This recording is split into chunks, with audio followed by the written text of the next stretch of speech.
Magandang umaga sa inyo. Ito ang bagong artwork ko guys. At medyo nahihirapan ako sa pattern. Gumamit ako ng ibang makeup. Kinakawag ng kakak-art ng aking ko. Gamit mga ibang pattern. Minsan ako magiging gawin ko parang mahirap gawin. At hindi masyado magikir ang art ko.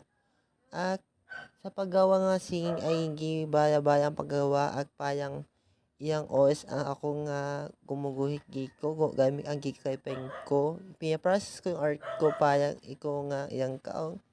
Aking masyadong magawa iko pero hindi easy ang paggawa giko. Ang parang kang nagagawin ka pang isang kaong ko kulang mahirap gawin iko. Aking gustong gawin talaga iko. Awang sakit. Yan umiiyak nga siya. Nasakit nga siya. Iniwan nga siya ng jowa niya. Ikingamay niya.